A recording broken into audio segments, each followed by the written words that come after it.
¿Qué pasaría si la historia más oscura de la Biblia jamás hubiera ocurrido?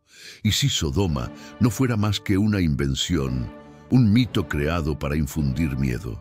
Spinoza, con su mirada implacable, se atrevió a poner en duda aquello que por siglos fue intocable.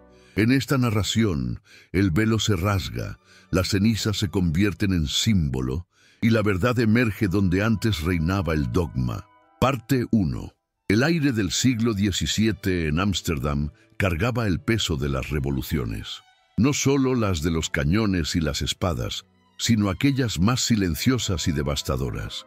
Las revoluciones del pensamiento. En una pequeña habitación iluminada, apenas por la luz tenue de una vela, un joven de origen sefardí tallaba lentes durante el día y diseccionaba las entrañas de la fe durante la noche. Su nombre era Baruch Spinoza, y su crimen más imperdonable no sería el de cuestionar a Dios, sino el de demostrar cómo los hombres habían inventado un Dios a su conveniencia. Pero ¿qué llevó a este hombre, criado en los rigores de la tradición judía, a convertirse en el más feroz crítico de las escrituras sagradas? ¿Qué fuerza interior lo impulsó a desentrañar los hilos de una narrativa que había gobernado la moral occidental durante milenios? La respuesta se encuentra en una pregunta que Spinoza se formuló una mañana de 1665, mientras observaba cómo la luz del sol atravesaba uno de sus lentes recién pulidos. Si la naturaleza opera según leyes inmutables y racionales, ¿por qué las escrituras están plagadas de contradicciones, inconsistencias y relatos que desafían toda lógica?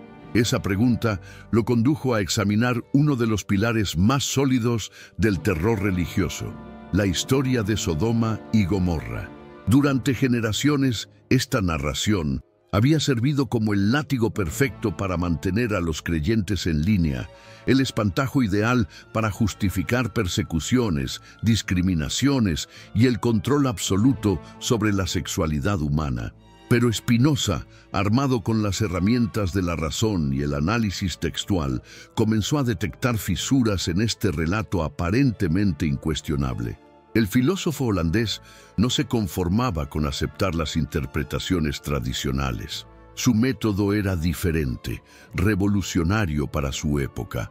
Aplicaba a los textos sagrados el mismo rigor crítico que los eruditos aplicaban a cualquier documento histórico. ¿Cuándo fueron escritos realmente estos pasajes? ¿Quién los escribió y con qué propósito? ¿Qué contexto histórico y político rodeaba su composición? Estas preguntas, que hoy nos parecen evidentes, eran en el siglo XVII una forma de herejía que podía costar la vida. Cuando Spinoza se sumergió en el análisis del Génesis, capítulos 18 y 19, donde se narra la supuesta destrucción de Sodoma y Gomorra, lo primero que notó fueron las inconsistencias narrativas que saltaban a la vista de cualquier lector atento. ¿Por qué Abraham, que había sido capaz de negociar con Dios para salvar a los justos de la ciudad, no mencionaba nunca el supuesto pecado sexual que posteriormente se atribuiría a sus habitantes? No resulta extraño que en todo el diálogo entre Abraham y la divinidad, la naturaleza específica del pecado de Sodoma permanezca en una ambigüedad casi deliberada. El texto hebreo original, que Spinoza dominaba con la fluidez de un rabino consumado, revelaba detalles que las traducciones posteriores habían distorsionado o directamente ocultado. La palabra yada, que en hebreo significa simplemente conocer, había sido interpretada sistemáticamente en un sentido sexual, pero ¿era esta la única interpretación posible? No podía referirse, como en tantos otros pasajes bíblicos, a un conocimiento en el sentido de interrogar, examinar o incluso agredir. Spinoza descubrió que la interpretación sexual de la historia de Sodoma no era contemporánea al texto original, sino una construcción posterior, elaborada durante siglos de exégesis rabínica y cristiana. Los primeros comentaristas judíos, como Filón de Alejandría, habían enfatizado otros aspectos del supuesto pecado de Sodoma: la falta de hospitalidad, la violencia hacia los extranjeros, la arrogancia ante la divinidad. ¿Cuándo y por qué esta narrativa había mutado hacia la obsesión sexual que dominaría el imaginario cristiano? La respuesta que Spinoza comenzó a vislumbrar era tan perturbadora como reveladora. La historia de Sodoma había sido progresivamente reconstruida y reinterpretada para servir a propósitos específicos de control social y religioso. Cada época, cada comunidad de intérpretes había proyectado sobre este relato arcaico sus propias ansiedades, sus propios miedos, sus propias necesidades de dominación. Pero ¿qué evidencias concretas había encontrado Spinoza para sustentar esta hipótesis aparentemente escandalosa? Su investigación lo llevó a examinar los textos paralelos en otras tradiciones del Medio Oriente antiguo. Los sumerios, babilonios y asirios tenían narrativas similares sobre ciudades destruidas por la ira divina, pero en estas versiones más antiguas, los pecados que justificaban la destrucción eran invariablemente de naturaleza política o económica. Rebelión contra los dioses, negativa a pagar tributos, violación de tratados sagrados. Las tablillas cuneiformes que comenzaban a ser descifradas en su época revelaban un patrón fascinante. Las ciudades que aparecían como destruidas por los dioses en los textos religiosos habían sido, en realidad, conquistadas militarmente o abandonadas debido a cambios en las rutas comerciales, desastres naturales o conflictos políticos. No era posible que Sodoma y Gomorra, si es que habían existido históricamente, hubieran corrido una suerte similar. Spinoza comenzó a sospechar que la narrativa bíblica de Sodoma era, en esencia, una reelaboración mitológica de eventos históricos reales, pero que estos eventos habían sido completamente transformados para servir a propósitos didácticos y doctrinales. La destrucción de ciudades por causas naturales o militares se había convertido, en manos de los redactores bíblicos, en un castigo divino por pecados morales específicos. ¿Pero por qué precisamente estos pecados? ¿Por qué la tradición posterior había elegido la sexualidad como el núcleo del mal de Sodoma? Spinoza intuyó que la respuesta estaba relacionada con los procesos de formación de la identidad religiosa y cultural del pueblo hebreo. En un contexto de constante amenaza de asimilación cultural, las comunidades religiosas desarrollaban naturalmente narrativas que enfatizaban la diferenciación moral respecto a sus vecinos. Las prácticas sexuales se convirtieron en un marcador privilegiado de esta diferenciación porque eran, al mismo tiempo, íntimas y observables, privadas y públicas. Condenar las supuestas prácticas sexuales de los pueblos vecinos era una forma efectiva de construir una identidad moral superior y justificar tanto la separación como, eventualmente, la conquista o destrucción de esos pueblos. Spinoza observó que este patrón se repetía en múltiples tradiciones religiosas.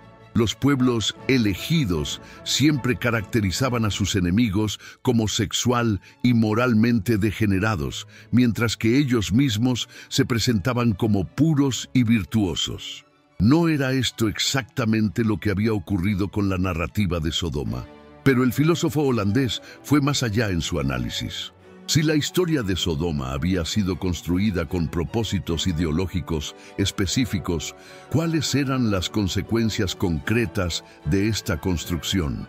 ¿Cómo había operado esta narrativa a lo largo de los siglos para justificar formas específicas de poder y opresión? La respuesta lo llevó a examinar la historia del cristianismo y el uso que los padres de la Iglesia habían hecho del mito de Sodoma. Desde San Agustín hasta Tomás de Aquino, los teólogos cristianos habían desarrollado una elaborada teoría de la sexualidad humana que tenía en Sodoma su ejemplo paradigmático del castigo divino por la transgresión sexual. Esta teoría no era meramente académica, había justificado siglos de persecución, tortura y muerte. ¿Cuántas vidas habían sido destruidas por una interpretación que, según el análisis de Spinoza, carecía de fundamento histórico sólido? ¿Cuánto sufrimiento había sido causado por un mito? Spinoza comenzó a ver en la historia de Sodoma un caso de estudio perfecto de lo que él consideraba el mecanismo fundamental de la superstición religiosa. La transformación de miedos y ansiedades humanas en mandatos divinos aparentemente incuestionables. La religión organizada no era, para Spinoza, una forma de acceso a la verdad divina, sino un sistema de control social que utilizaba el miedo y la esperanza para mantener a las masas en la obediencia. Pero ¿cómo había logrado esta narrativa particular mantener su poder durante tantos siglos? Spinoza identificó varios mecanismos psicológicos y sociales que hacían especialmente efectivo el mito de Sodoma. En primer lugar, su carácter catastrófico. La destrucción total de las ciudades pecaminosas proporcionaba una imagen visceral y aterradora de las consecuencias de la desobediencia divina. En segundo lugar, su ambigüedad fundamental. Al no especificar exactamente cuál era el pecado de Sodoma, el texto permitía que cada época y cada comunidad proyectara sobre él sus propios tabúes y prohibiciones. Esto hacía que la narrativa fuera infinitamente adaptable y siempre relevante. En tercer lugar, su carácter ejemplar. Sodoma no era simplemente una ciudad que había pecado, sino el prototipo de todas las ciudades pecaminosas. Esto permitía que cualquier comunidad que se desviara de las normas establecidas fuera amenazada con convertirse en una nueva Sodoma. Spinoza comenzó a comprender que enfrentaba algo más que un error de interpretación textual. Estaba confrontando todo un sistema de poder que había encontrado en la narrativa de Sodoma una herramienta perfecta para su perpetuación. Pero tenía el coraje y los recursos intelectuales para desafiar un edificio tan sólido y aparentemente inexpugnable. La respuesta llegó una tarde de invierno de 1666, mientras Spinoza trabajaba en su taller puliendo lentes. La luz oblicua del sol transformaba el polvo de vidrio en miles de pequeños destellos dorados que danzaban en el aire. En ese momento, el filósofo experimentó lo que más tarde describiría como una visión de la eternidad, la comprensión súbita de que la verdad no pertenece a ninguna tradición particular, sino que es accesible a cualquier mente humana dispuesta a ejercer la razón sin prejuicios. Esta revelación lo fortaleció para emprender la tarea que sabía lo convertiría en un paria. Demostrar que una de las narrativas más sagradas de la tradición judeocristiana era, en realidad, una construcción humana diseñada para servir a intereses muy terrenales. Spinoza sabía que no sería suficiente señalar las inconsistencias textuales o las contradicciones históricas. Tendría que ofrecer una explicación alternativa completa de cómo y por qué había surgido esta narrativa. Pero ¿estaba preparado para las consecuencias de una empresa tan audaz? ¿Comprendía realmente la magnitud de las fuerzas que estaba desafiando? La historia de lo que sucedió cuando Spinoza decidió hacer públicas sus investigaciones sobre Sodoma revelaría tanto el poder transformador de la verdad como la resistencia feroz de quienes tienen intereses creados en mantener las ilusiones. Parte 2. El manuscrito de Spinoza sobre Sodoma circulaba clandestinamente por los círculos intelectuales de Europa como un virus que infectaba certezas milenarias. ¿Qué ocurre cuando una verdad incómoda se encuentra con estructuras de poder que han construido su legitimidad sobre la mentira que esa verdad desmantela? La respuesta llegó con la furia de una tormenta que había estado gestándose durante siglos. Los primeros en reaccionar fueron, paradójicamente, aquellos que más tenían que perder. Los exégetas y teólogos que habían construido carreras enteras interpretando y reinterpretando la narrativa de Sodoma. ¿Cómo podían aceptar que décadas de erudición, miles de páginas de comentarios, tratados enteros de teología moral, no eran más que elaboradas construcciones sobre cimientos de arena? El cardenal Roberto Bellarmino, desde Roma, emitió una de las condenas más virulentas que se recuerdan contra un texto filosófico. En su decreto, que sería reproducido en las principales ciudades católicas de Europa, declaraba que las tesis de Spinoza sobre Sodoma constituían una blasfemia tan grave contra la palabra divina que su mera lectura contamina el alma y la predispone a todos los vicios que Dios castigó con fuego y azufre.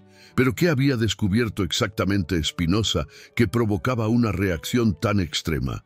Su análisis había ido mucho más allá de las inconsistencias textuales que había identificado inicialmente.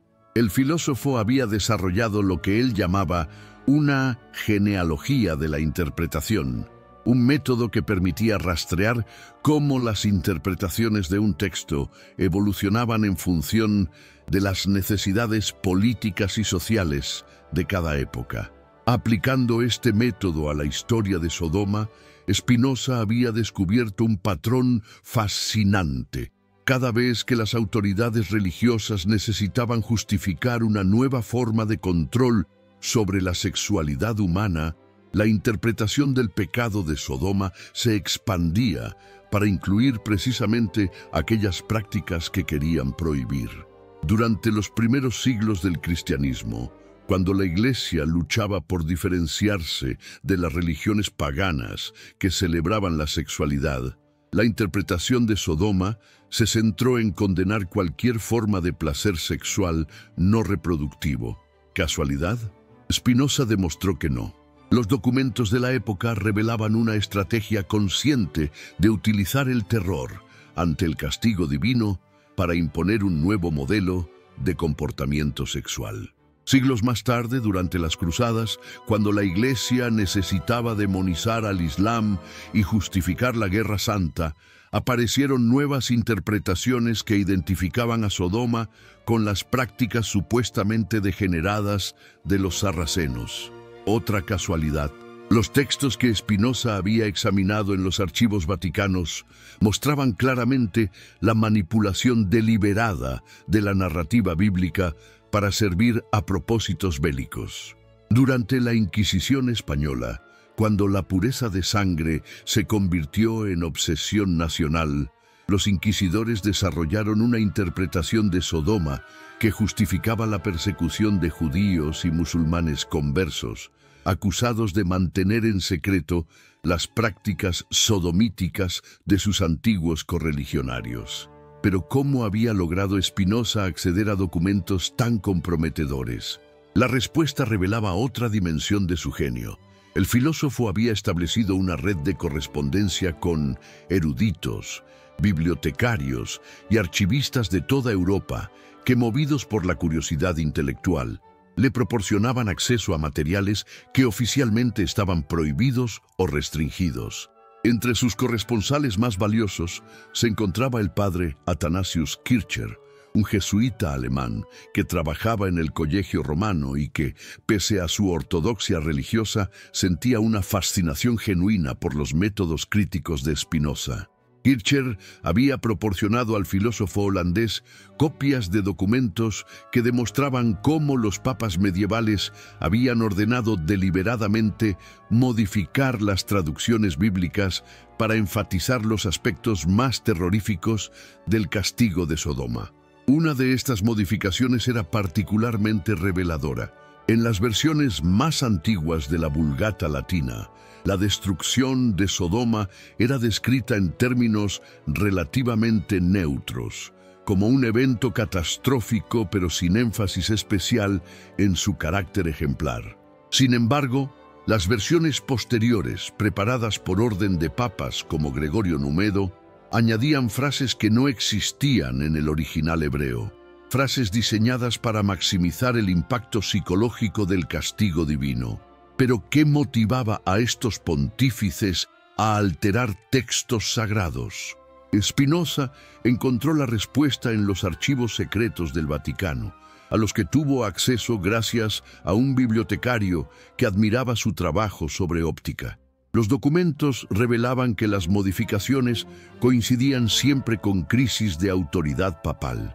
Cuando el poder de la Iglesia era desafiado por movimientos heréticos, emperadores rebeldes o crisis internas, la narrativa de Sodoma era intensificada para recordar a los fieles las consecuencias terribles de la desobediencia. Este descubrimiento llevó a Spinoza a una conclusión que sabía sería devastadora.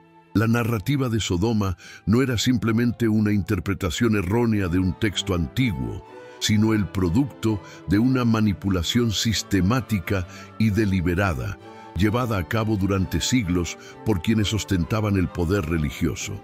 Pero ¿cómo podía demostrar esta acusación tan grave?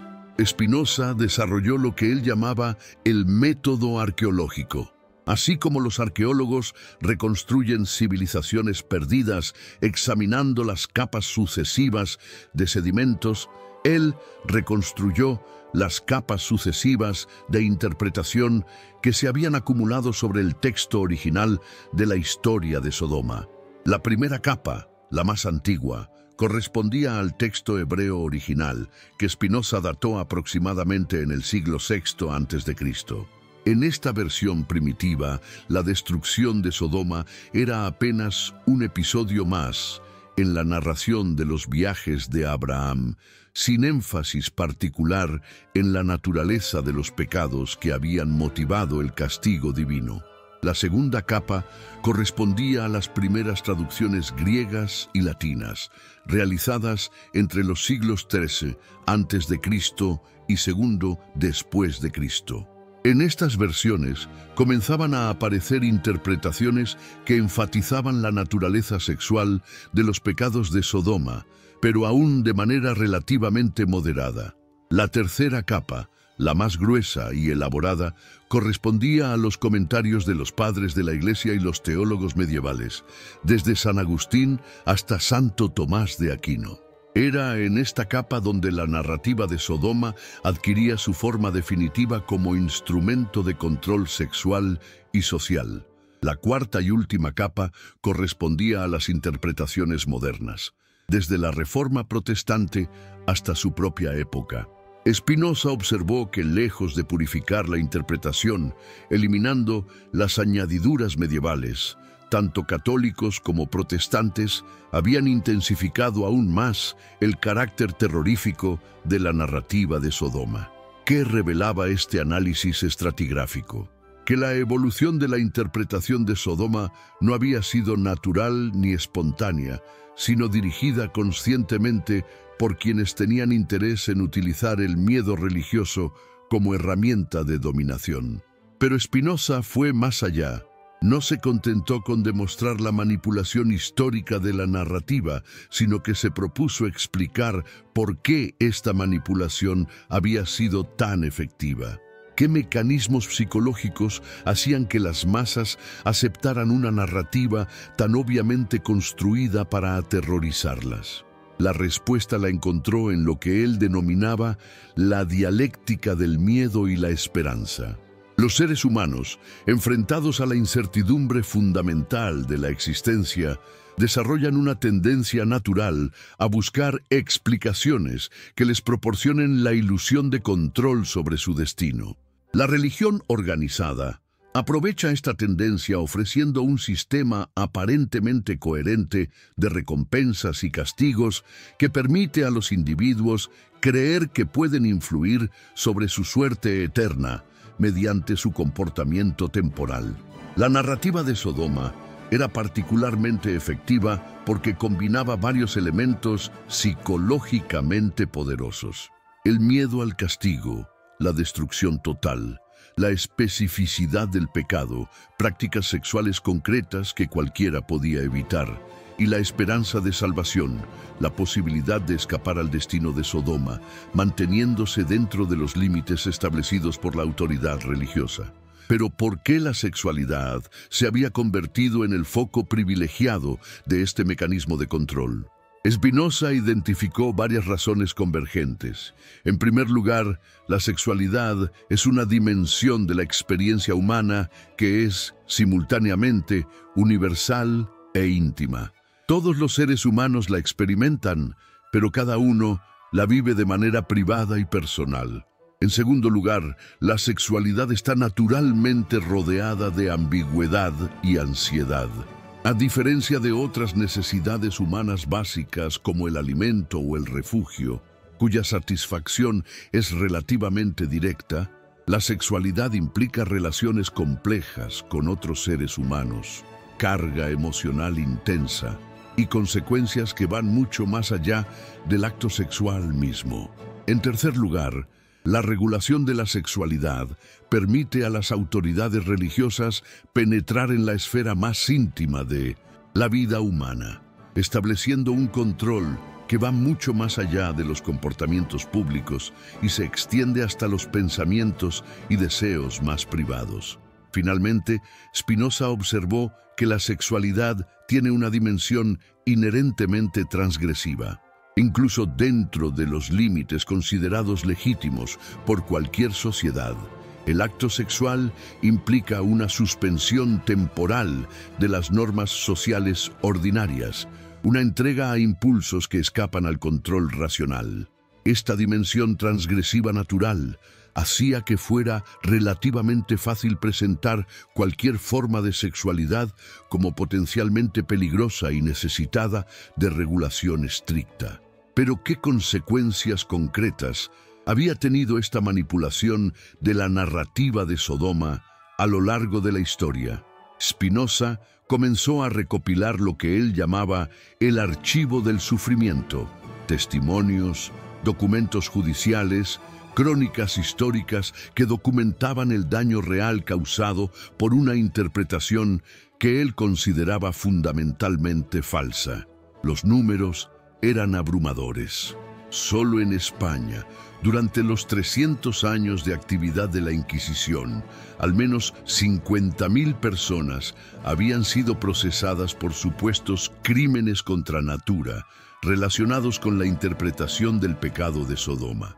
¿Cuántas de estas personas habían sido torturadas, ejecutadas o condenadas a cadena perpetua por actos que, según el análisis de Spinoza, no tenían nada que ver con los supuestos pecados que habían motivado la destrucción bíblica de las ciudades malvadas? En Francia, los archivos judiciales que Spinoza había conseguido examinar gracias a sus contactos en la Sorbona revelaban que, entre 1540 y 1640, más de 4.000 personas habían sido ejecutadas por sodomía, un término legal que había expandido su significado hasta incluir prácticamente cualquier comportamiento sexual que las autoridades consideraran inapropiado. ¿Y en Inglaterra? Los registros que había obtenido a través de un corresponsal en la Royal Society mostraban que, desde la promulgación del acta de Enrique VIII, que convertía la sodomía en delito capital, más de 1.000 personas habían sido ahorcadas por crímenes cuya definición se basaba directamente en la interpretación cristiana de la historia de Sodoma. Pero Spinoza descubrió algo aún más perturbador. La mayoría de estas víctimas no habían sido ejecutadas por actos sexuales específicos, sino por desafiar de alguna manera el orden social establecido. Campesinos que se rebelaban contra sus señores, artesanos que cuestionaban los precios fijados por los gremios, intelectuales que criticaban la doctrina oficial, todos podían encontrarse acusados de sodomía si las autoridades necesitaban un pretexto para eliminarlos. ¿Cómo era posible esta expansión aparentemente ilimitada del concepto? La respuesta estaba en la ambigüedad fundamental que Spinoza había identificado en el texto bíblico original. Al no especificar exactamente cuál era el pecado de Sodoma, la narrativa permitía que cada época definiera este pecado según sus propias necesidades de control social. Durante las revueltas campesinas del siglo XIV, la rebelión contra la autoridad señorial fue interpretada como una forma de sodomía espiritual. Durante las guerras de religión del siglo XVI, la herejía protestante fue caracterizada como sodomía doctrinal. Durante las revoluciones del siglo XVII, el republicanismo fue denunciado como sodomía política. ¿Qué patrón común unía todas estas interpretaciones aparentemente dispares? Spinoza lo identificó con precisión. En todos los casos, el término sodomía se aplicaba a cualquier comportamiento que desafiara las jerarquías establecidas y pusiera en cuestión la legitimidad del orden social existente. Esta descubierta llevó a Spinoza a una conclusión aún más radical. La narrativa de Sodoma no era simplemente un instrumento de control sexual, sino el fundamento mitológico de toda forma de dominación social en la civilización cristiana. Al presentar la destrucción divina como la consecuencia inevitable de cualquier transgresión del orden establecido, esta narrativa proporcionaba una justificación aparentemente trascendente para la obediencia absoluta a cualquier autoridad que reclamara representar la voluntad divina. Pero ¿cómo podía demostrarse esta interpretación tan amplia? Spinoza desarrolló lo que llamaba el método comparativo. Examinó cómo se utilizaba la narrativa de Sodoma en diferentes contextos sociales y políticos para identificar las funciones constantes que cumplía más allá de sus contenidos aparentes. En los sermones dominicales, la historia de Sodoma servía para recordar a los fieles que cualquier cuestionamiento de la autoridad eclesiástica podía atraer el castigo divino. En los tribunales civiles, la acusación de sodomía permitía a los jueces condenar a muerte a cualquier persona cuyo comportamiento fuera considerado socialmente disruptivo, sin necesidad de demostrar crímenes específicos. En los tratados de teología política, la destrucción de Sodoma se presentaba como el modelo de lo que ocurría a las sociedades que permitían que sus miembros se desviaran de las normas establecidas por la autoridad divina. En los manuales de confesores, el pecado de Sodoma se expandía hasta incluir cualquier pensamiento o deseo que pudiera llevar a cuestionar el orden social existente. ¿Qué revelaba este análisis comparativo? Que la narrativa de Sodoma funcionaba como lo que Spinoza denominaba un significante vacío, una fórmula cuyo poder no residía en su contenido específico, sino en su capacidad para ser llenada con cualquier contenido que sirviera a los intereses de quienes controlaban su interpretación. Esta descubierta permitió a Spinoza explicar por qué la narrativa había sido tan duradera y adaptable. No dependía de circunstancias históricas particulares, sino que podía ser reconfigurada para servir a cualquier forma de poder que necesitara justificación trascendente. Pero el filósofo holandés no se contentó con analizar los mecanismos de la dominación. Se propuso también identificar las contradicciones internas que hacían vulnerable todo el sistema. ¿Cuáles eran los puntos débiles de una construcción ideológica aparentemente tan sólida? El primero era lo que Spinoza llamaba la contradicción textual. Cuanto más se analizaba el texto bíblico original con herramientas filológicas rigurosas, más evidente se hacía que las interpretaciones dominantes no tenían fundamento sólido en el propio texto que pretendían interpretar. El segundo era la contradicción histórica.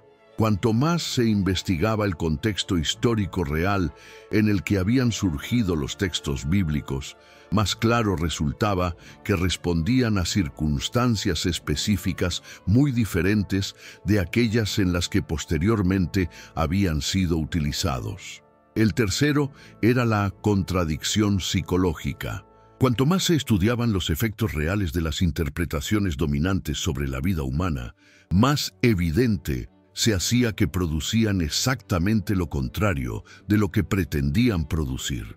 En lugar de promover la virtud y la felicidad, generaban culpa, miedo y sufrimiento. El cuarto era la contradicción social. Cuanto más se examinaban las consecuencias políticas de las interpretaciones dominantes, más claro resultaba que servían para perpetuar formas de injusticia y opresión que contradecían los valores morales que supuestamente defendían. Pero ¿cómo podían utilizarse estas contradicciones para desmantelar un sistema de creencias tan profundamente arraigado? Spinoza desarrolló lo que él llamaba la estrategia de la evidencia acumulada. En lugar de atacar frontalmente las creencias religiosas, propuso demostrar sistemáticamente que estas creencias eran inconsistentes con los propios valores que pretendían defender. Si el cristianismo defendía la verdad, había que mostrar que la interpretación dominante de Sodoma se basaba en falsedades demostrables. Si defendía la justicia, había que documentar las injusticias que esta interpretación había causado. Si defendía el amor, había que revelar el odio que había sembrado. Si defendía la salvación, había que demostrar la destrucción que había provocado. Esta estrategia requería un trabajo de investigación masivo que ningún individuo podía realizar solo. Spinoza comenzó a concebir la idea de lo que llamaba una conspiración de la verdad, una red internacional de eruditos, filósofos, científicos y personas ilustradas que trabajarían juntas para desmantelar sistemáticamente las supersticiones que mantenían a la humanidad en la ignorancia y el sufrimiento. Pero ¿era posible crear una red semejante en una época en la que la comunicación era lenta, la censura era omnipresente y la persecución religiosa podía golpear en cualquier momento? La respuesta llegó de una fuente inesperada. Los mismos mecanismos que la Iglesia había desarrollado para difundir su doctrina podían ser utilizados para difundir ideas que la cuestionaran. La correspondencia entre monasterios, que había servido durante siglos para coordinar la interpretación oficial de los textos sagrados, podía servir también para circular interpretaciones alternativas. Las redes comerciales que conectaban las ciudades europeas podían transportar libros prohibidos junto con las mercancías legales. Las universidades, que habían sido creadas para formar teólogos ortodoxos, estaban produciendo, sin proponérselo, eruditos capaces de aplicar métodos críticos a los textos sagrados. Spinoza comenzó a percibir que se encontraba en un momento histórico único. Por primera vez, desde el triunfo del cristianismo, existían las condiciones técnicas e intelectuales necesarias para cuestionar efectivamente las interpretaciones que habían dominado durante más de 1000 años. Pero estaba preparado para las consecuencias de liderar una revolución intelectual de tal magnitud. Comprendía realmente lo que significaría desafiar no solo ideas particulares, sino todo el sistema de autoridad sobre el que se había construido la civilización occidental. La respuesta llegaría cuando sus investigaciones sobre Sodoma se encontraran con fuerzas que estaban dispuestas a destruirlo antes que permitir que continuara desentrañando sus secretos más oscuros. Parte 3. La tormenta que había estado gestándose finalmente estalló una mañana gris de marzo de 1667. Spinoza despertó para descubrir que su casa estaba rodeada por una multitud que gritaba «hereje», «destructor de la fe». ¿Qué había desencadenado esta furia popular contra un hombre cuyo único crimen había sido pensar con demasiada claridad? La respuesta llegó en forma de un panfleto que circulaba por las calles de Ámsterdam, firmado por los defensores de la verdad sagrada. En él se acusaba a Spinoza de haber profanado con su razón impía los misterios más sagrados de nuestra fe y de haber sembrado la semilla de la perdición al negar que el castigo de Sodoma fuera justo y merecido. Pero ¿quiénes eran estos defensores de la verdad sagrada? La investigación posterior revelaría que se trataba de una coalición informal pero efectiva que incluía rabinos de la comunidad judía de Ámsterdam, predicadores calvinistas, jesuitas en misión secreta, e incluso algunos filósofos que habían visto en las tesis de Spinoza una amenaza a sus propias teorías sobre la naturaleza divina. Lo que unía a grupos tan diversos era algo más profundo que las diferencias doctrinales que normalmente los separaban. Todos habían construido su autoridad intelectual y social sobre la interpretación de textos sagrados, y todos percibían que el método crítico de Spinoza, si se generalizaba, podría cuestionar no solo la narrativa de Sodoma, sino cualquier narrativa que reclamara origen divino. Pero ¿cómo habían logrado coordinar una respuesta tan rápida y efectiva? Spinoza descubriría más tarde que sus propios métodos habían sido utilizados contra él. Sus enemigos habían creado una red de comunicación clandestina que rivalizaba con la que él mismo había establecido para difundir sus ideas. El cardenal Bellarmino había enviado agentes a las principales ciudades protestantes de Europa para advertir a las autoridades religiosas sobre el peligro que representaban las tesis de Spinoza. Los rabinos de Ámsterdam habían contactado con comunidades judías de toda Europa para coordinar una condena unánime del filósofo que había sido uno de los suyos. Los jesuitas habían activado su red de colegios y universidades para producir refutaciones eruditas que demostraran la falsedad de los argumentos espinocianos. Los calvinistas habían utilizado sus conexiones comerciales para impedir que los textos de Spinoza fueran impresos o distribuidos en territorio protestante. ¿Cuál fue el resultado de esta coordinación sin precedentes? En pocos meses, Spinoza se encontró completamente aislado intelectual y socialmente. Sus antiguos corresponsales dejaron de escribirle, sus editores cancelaron los contratos para publicar sus obras, y hasta sus vecinos comenzaron a tratarlo con una mezcla de miedo y desprecio. Pero lejos de desanimarse, Spinoza interpretó esta reacción como la confirmación de que había tocado un nervio fundamental del sistema de dominación que estaba analizando. ¿Por qué otra razón se habría movilizado con tanta urgencia y coordinación una coalición tan amplia de poderes religiosos? En el silencio forzado de su aislamiento, Spinoza profundizó en las implicaciones más radicales de sus descubiertas sobre Sodoma. Si esta narrativa había sido construida deliberadamente para servir a propósitos de control social, ¿qué otras narrativas bíblicas podrían haber sido manipuladas con el mismo objetivo? El método arqueológico que había desarrollado para analizar la evolución de la interpretación de Sodoma podía aplicarse a cualquier texto que reclamara autoridad divina.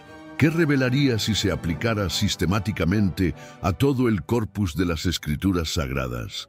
Spinoza comenzó a trabajar en lo que sería su obra más ambiciosa y peligrosa, un análisis crítico completo de la Biblia que demostraría que la mayoría de las narrativas que habían servido para justificar el poder religioso eran construcciones humanas posteriores, sin fundamento histórico sólido ni autoridad divina genuina.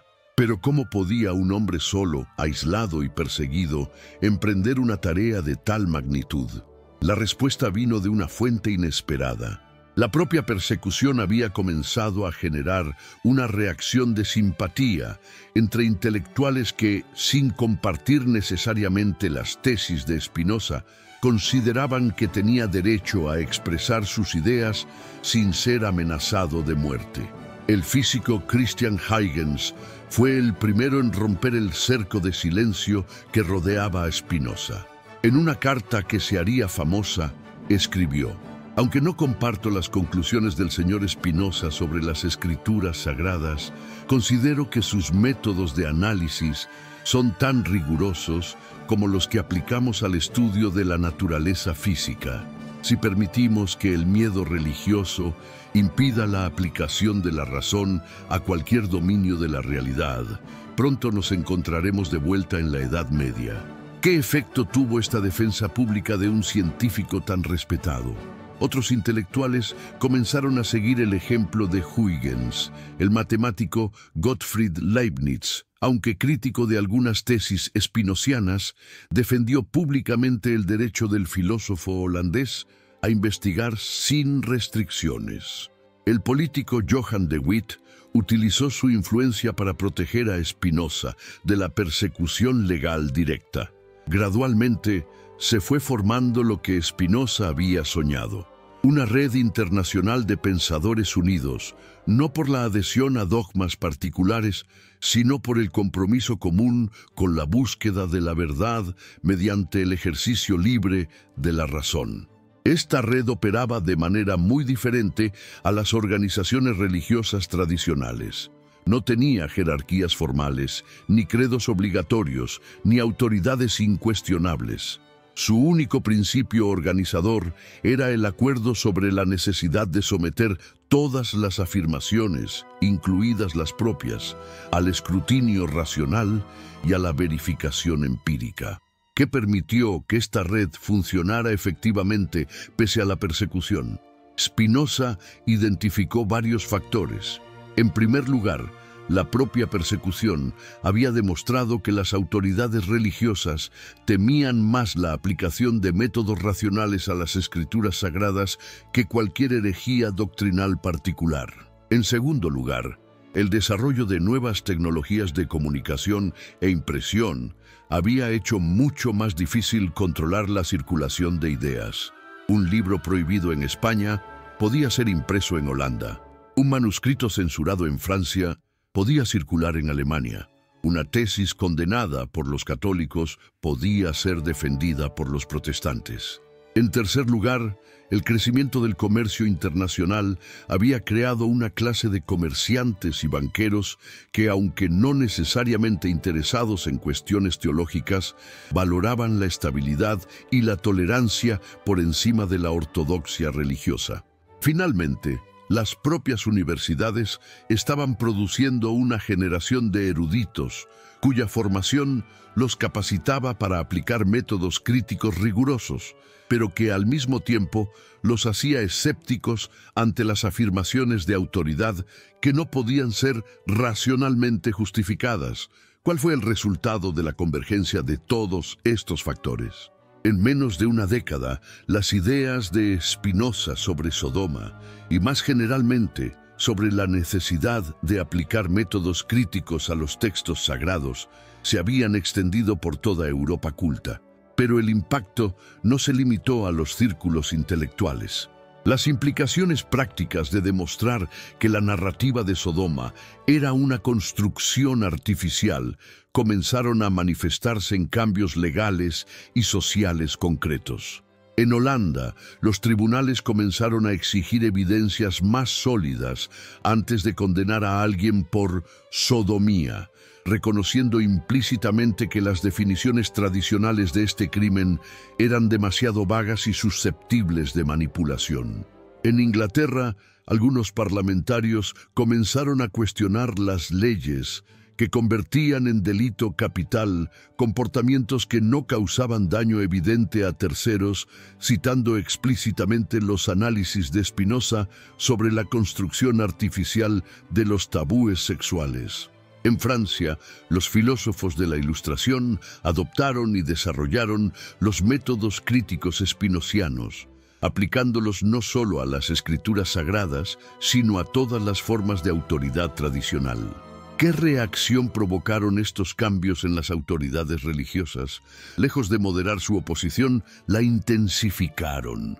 Si las ideas de Spinoza llegaban a ser ampliamente aceptadas, todo el edificio de la autoridad religiosa tradicional se derrumbaría. El Papa Clemente X emitió una bula papal que no solo condenaba específicamente las tesis de Spinoza sobre Sodoma, sino que prohibía a todos los católicos leer cualquier obra que aplicara métodos críticos similares a las escrituras sagradas. La Inquisición española incluyó el nombre de Spinoza en su índice de libros prohibidos, amenazando con excomunión automática a cualquiera que poseyera sus obras. Los concilios protestantes de Alemania y Suiza emitieron declaraciones conjuntas denunciando lo que llamaban el virus spinoziano y exhortando a todas las autoridades civiles a impedir la difusión de ideas que socavaban los fundamentos mismos de la civilización cristiana. Pero ¿por qué esta reacción tan extrema resultó contraproducente? Porque llamó la atención de muchas personas que hasta entonces no habían oído hablar de Spinoza ni de sus tesis sobre Sodoma. La prohibición despertó la curiosidad, y la curiosidad llevó a la lectura clandestina de obras que, de otro modo, habrían permanecido confinadas a círculos eruditos muy restringidos. Además, la violencia de la reacción religiosa confirmaba implícitamente que las autoridades no tenían argumentos racionales sólidos para refutar las tesis spinozianas. Si hubieran podido demostrar que Spinoza estaba equivocado, habrían optado por la refutación académica en lugar de la prohibición autoritaria. Spinoza observó este proceso con una mezcla de satisfacción y preocupación. Por un lado, veía que sus ideas estaban teniendo el impacto que había esperado.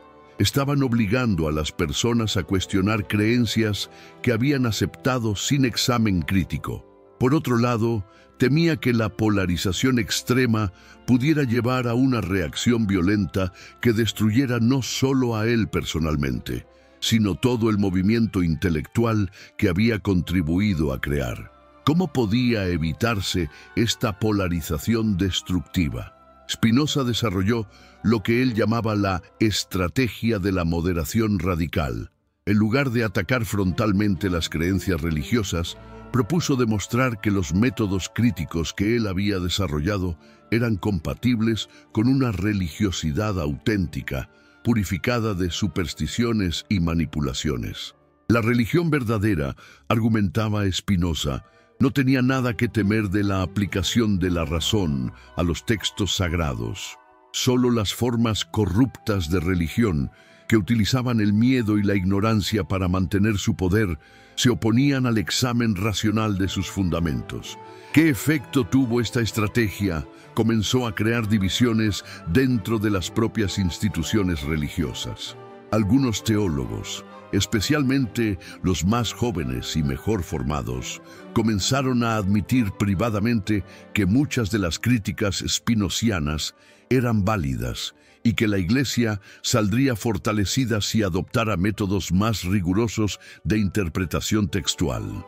Otros, sin llegar a aceptar completamente las tesis de Spinoza, comenzaron a desarrollar formas más sofisticadas de teología que intentaban incorporar algunos de sus insights sin renunciar a la autoridad tradicional de las Escrituras.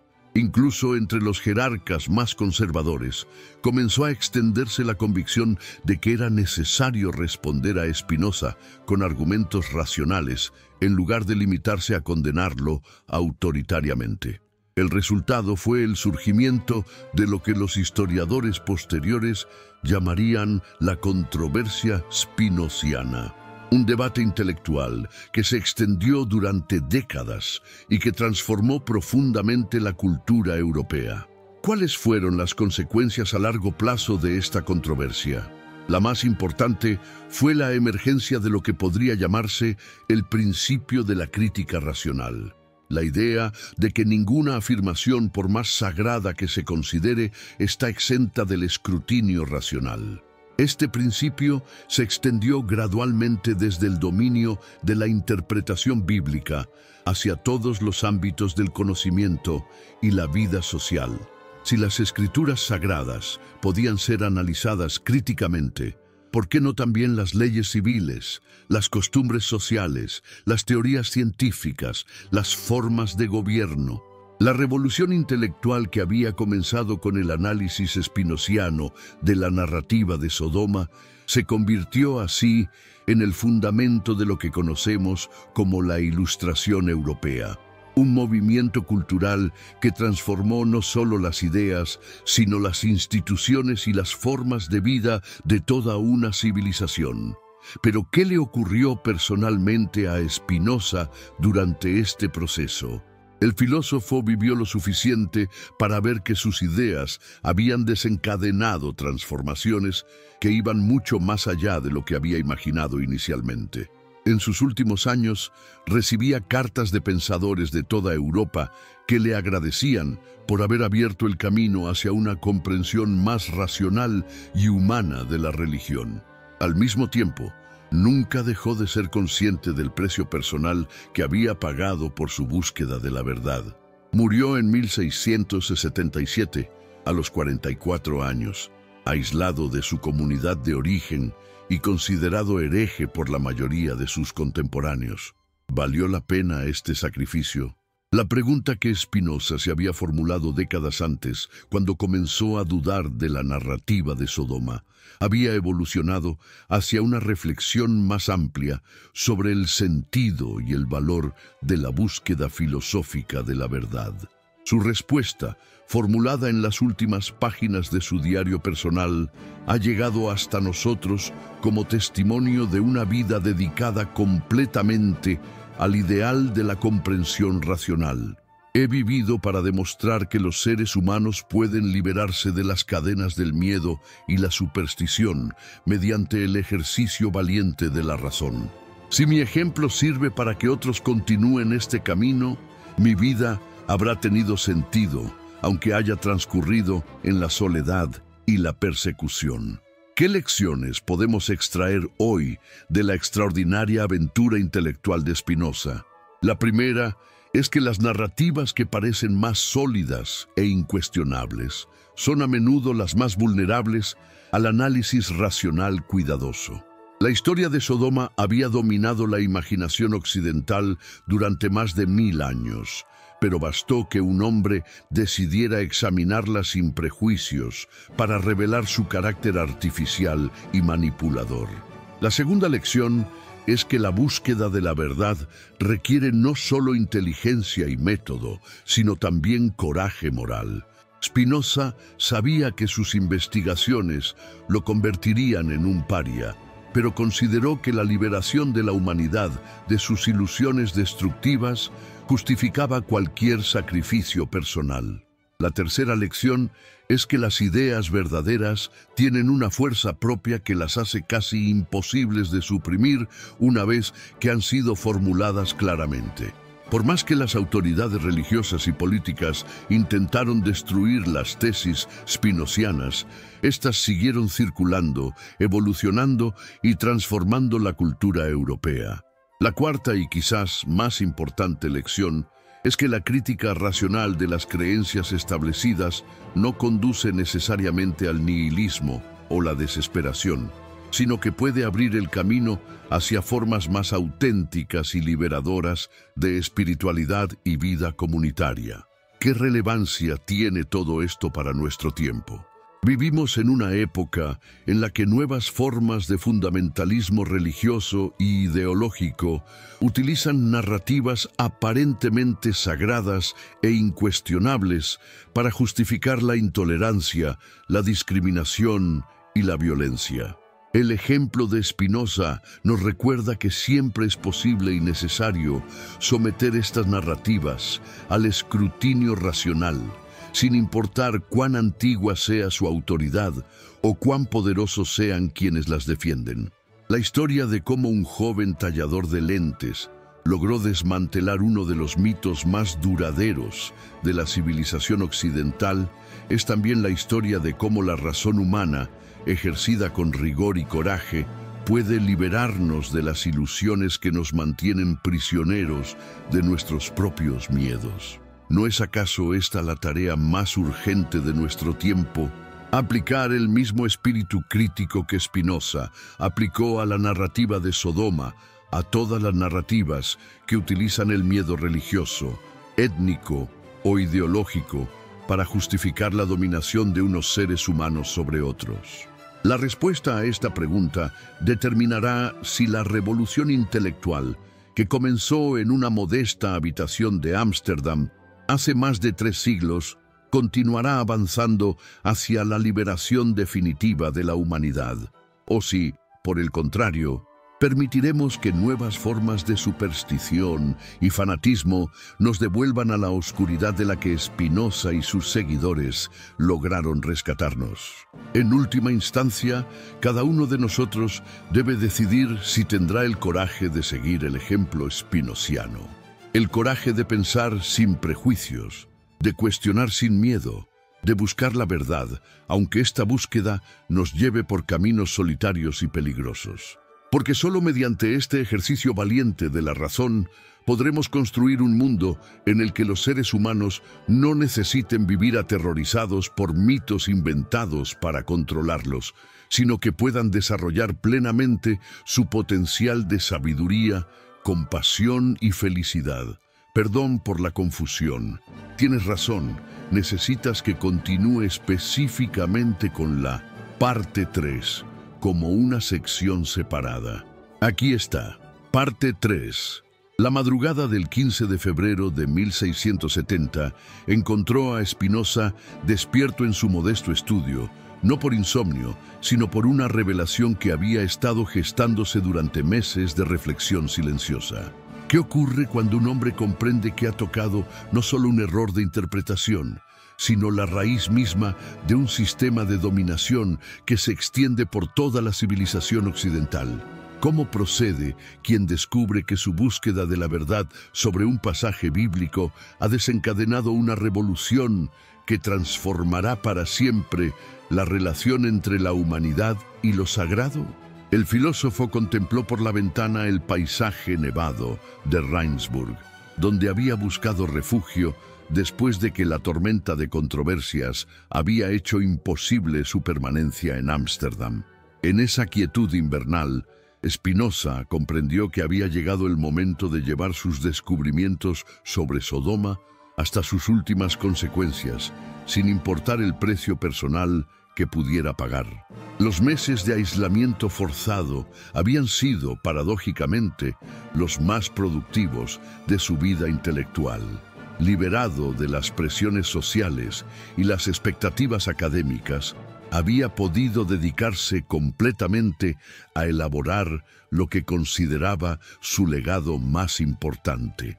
Una demostración sistemática de cómo la narrativa de Sodoma había servido como prototipo para la construcción de todas las formas de terror religioso que habían plagado la historia humana. Pero ¿cómo podía un hombre solo, exiliado y perseguido, emprender la tarea de documentar y analizar siglos de manipulación sistemática?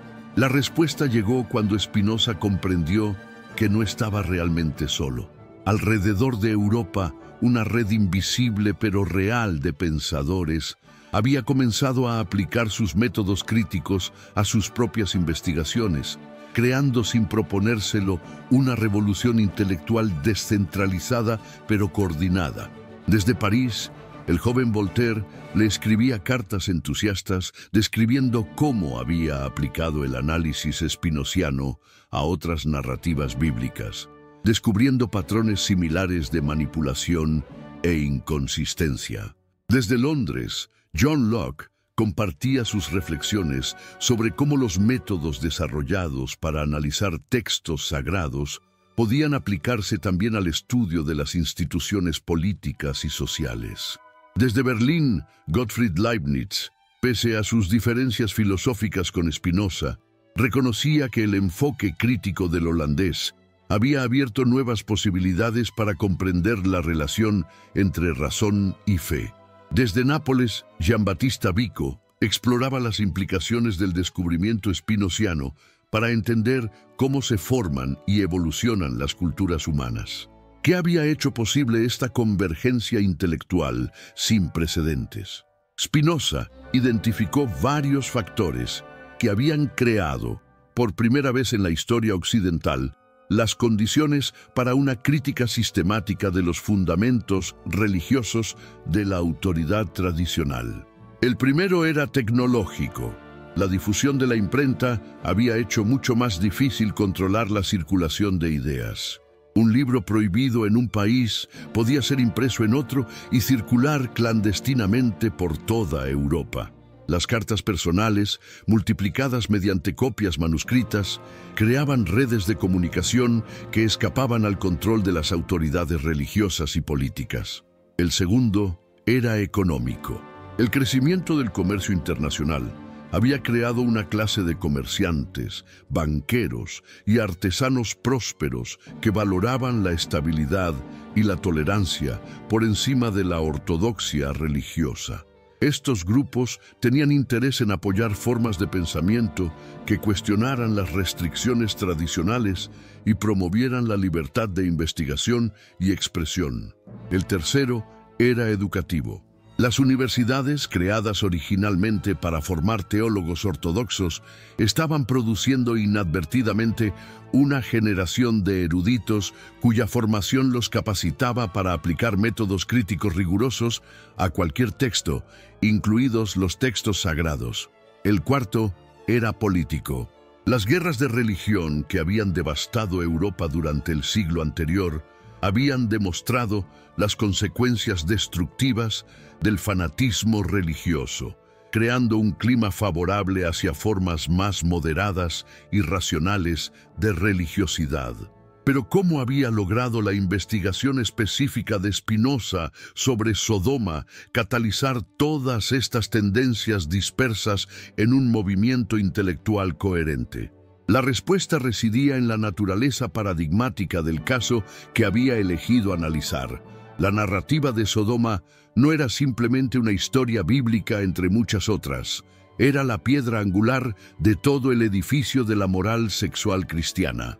Si podía demostrarse que esta narrativa había sido construida artificialmente para servir a propósitos de control social, entonces toda la estructura de prohibiciones, tabúes y castigos que se derivaba de ella quedaba cuestionada. Más aún, el método que Spinoza había desarrollado para analizar Sodoma era aplicable a cualquier narrativa que reclamara autoridad divina.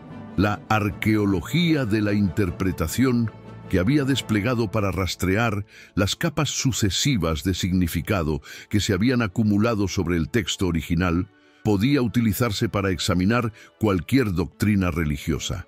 ¿Qué reveló cuando Spinoza aplicó este método a otras narrativas bíblicas fundamentales? Los resultados fueron aún más devastadores de lo que había anticipado. La historia del diluvio universal, examinada con herramientas filológicas rigurosas, revelaba ser una adaptación del mito babilónico de Gilgamesh, modificada para servir a los propósitos específicos de los redactores hebreos. La narrativa del éxodo de Egipto, analizada en su contexto histórico real, mostraba inconsistencias cronológicas y geográficas que hacían imposible aceptarla como relato histórico literal, sugiriendo en su lugar una construcción simbólica diseñada para fortalecer la identidad nacional hebrea en un período posterior. Los relatos de milagros, sometidos al mismo escrutinio que Spinoza había aplicado a la destrucción sobrenatural de Sodoma, revelaban patrones de elaboración legendaria típicos de las tradiciones orales que evolucionan durante siglos antes de ser fijadas por escrito. ¿Qué significaban estos descubrimientos para la concepción tradicional de la autoridad bíblica? Spinoza comprendió que había llegado a una encrucijada intelectual de la que no había retorno posible.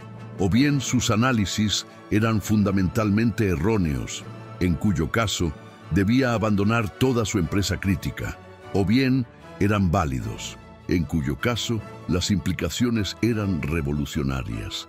La elección era clara para un hombre que había consagrado su vida a la búsqueda de la verdad sin compromisos. Spinoza decidió llevar sus investigaciones hasta sus últimas consecuencias, sin importar las reacciones que pudiera provocar. El resultado fue la obra que él consideraba su testamento intelectual, el Tratado Teológico Político, donde sistematizó todos sus descubrimientos sobre la construcción artificial de las narrativas sagradas y elaboró una teoría completa sobre la relación entre religión, política y conocimiento racional. Pero ¿cómo podía publicar una obra tan explosiva sin poner en peligro no solo su propia vida, sino también la de quienes habían colaborado con él o lo habían apoyado? Spinoza desarrolló una estrategia que combinaba la audacia intelectual con la prudencia práctica. Primero, decidió publicar la obra anónimamente, sin revelar su identidad como autor. Segundo, eligió un editor de Hamburgo que tenía experiencia en la publicación clandestina de textos controvertidos. Tercero, estructuró el libro de manera que sus tesis más radicales aparecieran como conclusiones derivadas, lógicamente, de premisas aparentemente moderadas. La estrategia funcionó mejor de lo que había esperado. Cuando el Tratado Teológico Político apareció en las librerías europeas en 1670, causó una sensación inmediata, pero sin que las autoridades pudieran identificar inmediatamente a su autor. ¿Cuál fue la reacción del público culto europeo ante la primera obra que aplicaba sistemáticamente métodos críticos rigurosos a las escrituras sagradas? Las respuestas fueron tan variadas como intensas. Los intelectuales más avanzados recibieron el libro como una liberación. Finalmente, alguien había tenido el coraje de formular abiertamente las dudas que muchos habían experimentado en privado.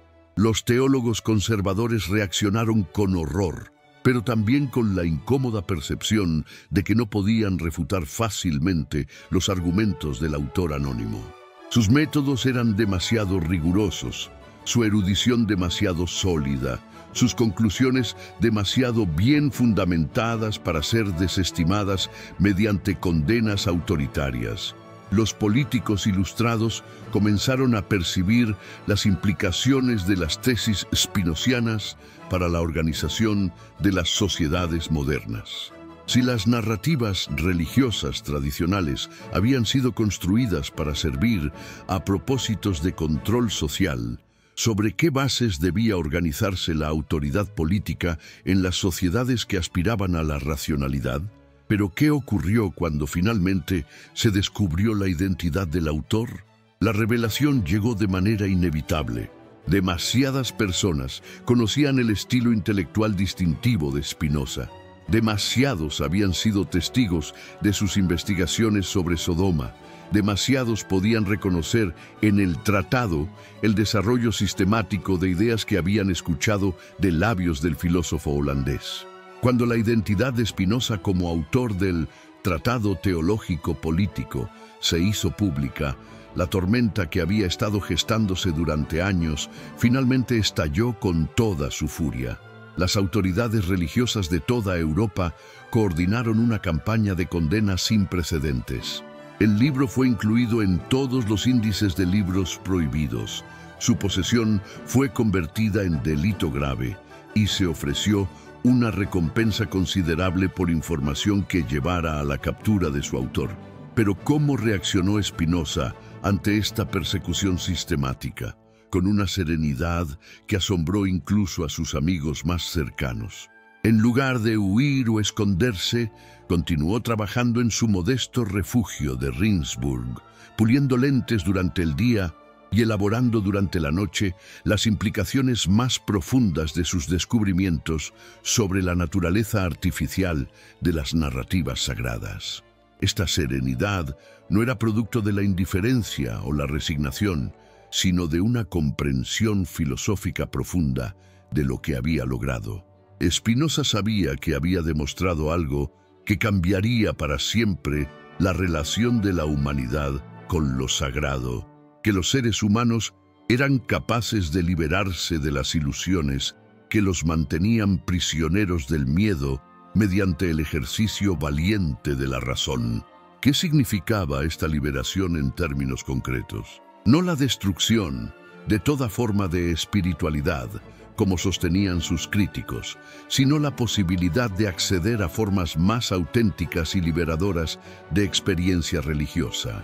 Una religión purificada de supersticiones y manipulaciones podía servir realmente a la elevación moral de la humanidad en lugar de perpetuar su sometimiento. Los últimos años de la vida de Spinoza fueron testigos de la expansión gradual pero imparable de las ideas que había formulado a partir de su análisis de la narrativa de Sodoma. En las universidades, una nueva generación de eruditos comenzó a aplicar métodos críticos similares a todos los aspectos de la tradición intelectual occidental.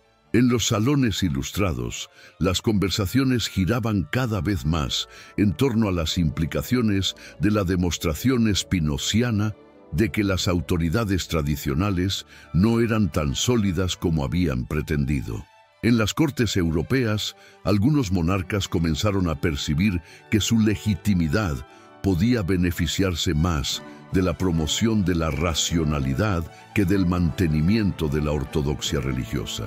Pero ¿cuál fue el legado más duradero del trabajo de Spinoza sobre Sodoma? No fue simplemente haber demostrado que una narrativa bíblica particular había sido malinterpretada, sino haber establecido el principio de que ninguna afirmación, por más sagrada que se considere, está exenta del escrutinio racional. Este principio se extendió gradualmente desde el dominio de la interpretación bíblica hacia todos los ámbitos del conocimiento y la vida social.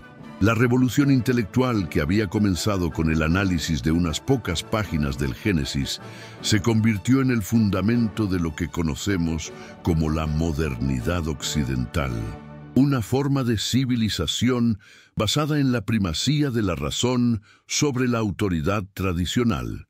Cuando Spinoza murió en La Haya el 21 de febrero de 1677, a los 44 años, pocos de sus contemporáneos comprendían la magnitud de la transformación que había desencadenado. Su funeral fue discreto.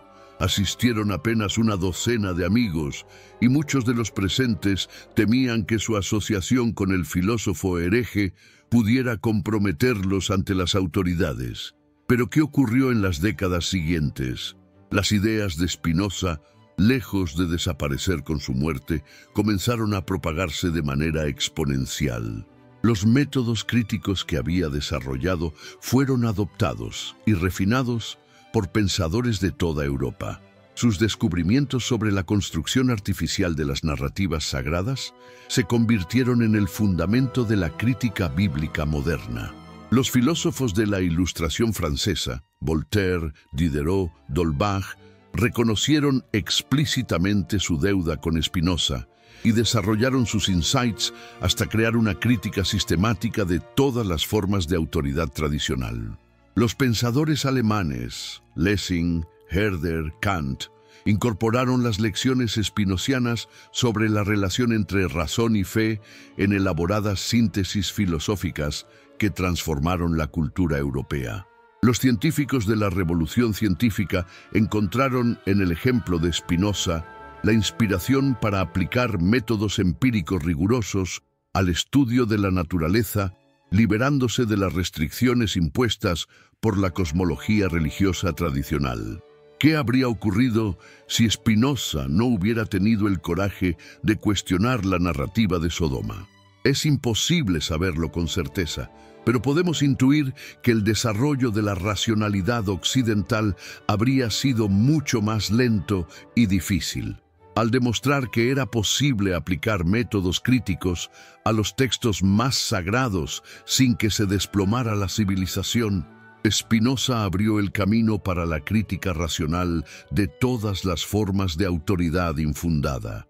Siglos después de su muerte, cuando los historiadores intentan evaluar la contribución de Spinoza al desarrollo de la humanidad, invariablemente regresan al momento crucial en que decidió examinar sin prejuicios la historia de Sodoma y Gomorra. Ese momento marca el inicio de una nueva era en la relación entre la mente humana y las afirmaciones de autoridad absoluta. ¿Qué relevancia tienen estos eventos del siglo XVII para nosotros hoy? Vivimos en una época en la que nuevas formas de fundamentalismo religioso, político e ideológico utilizan narrativas aparentemente incuestionables para justificar la intolerancia, la discriminación y la violencia. El ejemplo de Spinoza nos recuerda que siempre es posible y necesario someter estas narrativas al escrutinio racional. La técnica que Spinoza desarrolló para analizar la construcción de la narrativa de Sodoma, la arqueología de la interpretación, que rastrea cómo las interpretaciones evolucionan para servir a intereses específicos, sigue siendo relevante para entender cómo operan los mitos contemporáneos.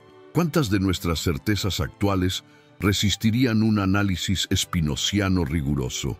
¿Cuántas de las narrativas que damos por sentadas revelarían, bajo escrutinio cuidadoso, ser construcciones diseñadas para servir a intereses particulares más que para expresar verdades universales? La pregunta que Spinoza se formuló aquella mañana de 1665, si la naturaleza opera según leyes racionales, ¿por qué las escrituras están plagadas de contradicciones? Puede reformularse para nuestro tiempo. Si aspiramos a construir sociedades racionales y justas, ¿por qué permitimos que narrativas irracionales e injustas continúen determinando nuestras políticas y comportamientos? La respuesta de Spinoza fue clara. No hay excusa para la pereza intelectual cuando está en juego la liberación de la humanidad de sus ilusiones destructivas. Cada generación debe tener el coraje de examinar críticamente las creencias heredadas y de rechazar aquellas que no resisten el escrutinio racional. ¿Tenemos nosotros el mismo coraje que tuvo Spinoza? ¿Estamos dispuestos a pagar el precio personal que puede requerir la búsqueda honesta de la verdad? ¿Podemos imaginar una civilización construida sobre la base de la razón crítica en lugar de la autoridad tradicional? Estas preguntas no son meramente académicas. En un mundo donde la tecnología ha puesto en manos de los fanáticos de todas las ideologías herramientas de destrucción sin precedentes, la necesidad de desarrollar formas racionales de resolver conflictos se ha vuelto literalmente una cuestión de supervivencia para la especie humana. El legado de Spinoza nos ofrece tanto un método como una inspiración.